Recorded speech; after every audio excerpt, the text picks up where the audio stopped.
Home guard एवं नागरिक सुरक्षा के 62वें स्थापना दिवस पर सीएम सुक्खू ने होमगार्ड की महिलाओं को 180 दिन के मातृत्व अवकाश का तोहफा दिया है। साथ ही 700 पदों की भर्ती का ऐलान भी किया है।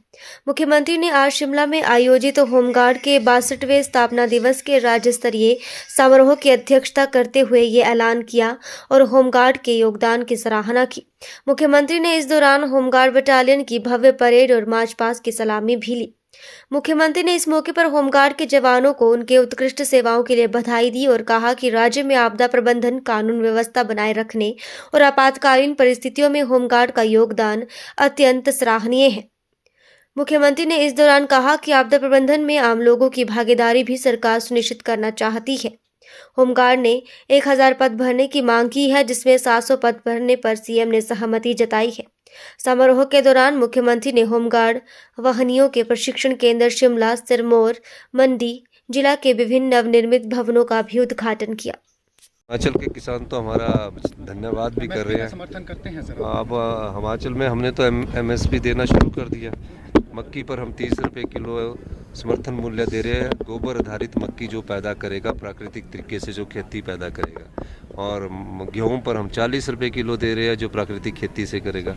हिमाचल में तो किसान समृद्धि की ओर जा रहा है और 45 रुपये किलो हम गाय का दूध खरीद रहे हैं और 55 रुपये किलो हम भैंस का दूध खरीद रहे हैं। और इसमें हम यहाँ रुकने वाले नहीं हैं। इसके बाद जब हमारा 1-1.5 साल में इंफ्रास्ट्रक्चर हो जाएगा तो डेयरी इंडस्ट्रीज़ और प्राकृतिक आधार पर जो हमारी खेती है उसको हम बढ़ावा दे रहे हैं। और मैं आपको क्या बताना चाहता हूँ कि जो हमारा प्राकृतिक सौंदर्य है, जो हमारी जलवायु है, जो हिमाचल की संस्कृति है और हिमाचल की जो परंपराएं हैं, उनको मेंटेन करने के लिए हमारी सरकार नित्य नए दिन प्रयोग करके आगे आ रही है। धन्यवाद। ऐसा है कि ये बीच में जब कार्यक्रम होते हैं तो थोड़ी बजट की दिक्कत होती है। अब मैं बजट से पहले की, ये 4 महीने पहले की अब ये घोषणा है, तो ये बजट में अगली बार फाइनेंशियल जो आएगा उसमें एलोकेशंस ऑफ बजट ऑटोमेटिकली हो जाएगा मेरी घोषणा के बाद। तो नेचुरली है कि उसके बाद हम उसको बजट दे देंगे ताकि और टेक्नोलॉजी बेस्ड चले। और आपको मैं बताना चाहूँगा, हिमाचल प्रदेश में अब हम ड्रोन स्टेशंस भी बनाने जा रहे हैं। जिस तरह बस स्टैंड बनते हैं ना, बसों के लिए बस स्टैंड है, उसी तरह बस स्टैंड में या और जगह हर डिस्ट्रिक्ट हेडक्वार्टर्स में हम ड्रोन स्टेशन भी बनाएंगे ताकि जो आपका मटेरियल है वो ड्रोन के माध्यम से भी पहुंचाया जा सके। अब हम हैवी लोड उठाने वाले ड्रोन खरीदने जा रही है सरकार और इसकी प्रेजेंटेशन एक होगी है। कई चरणों से देखना पड़ता है कि कैसे हमने खरीदना। तो इस स्थिति में SDRF को ड्रोन से भी सुसज्जित किया जाएगा और इनकी नई बिल्डिंग का भी हम शिलान्यास पालमपुर में, इस जब मेरा विंटर कांगड़ा का दौरा होगा उस समय इसका शिलान्यास भी किया जाएगा। किसान लगातार मांगेंगे।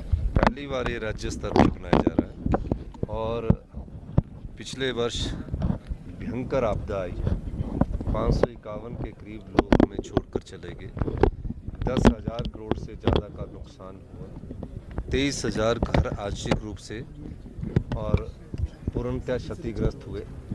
SDRF ने पिछली बार, होमगार्ड के जवानों ने बहुत अच्छा काम किया। और जब हमारे नए ADGP आए, इन्होंने कहा कि हमें इनको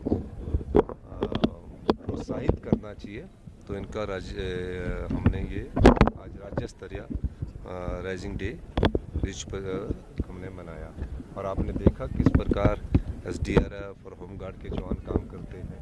आग बुझाने के किस तरीक़ों को, किस आग में किस चीज़ से बुझाना, उसका भी उन्होंने आपको आज उदाहरण प्रस्तुत किया।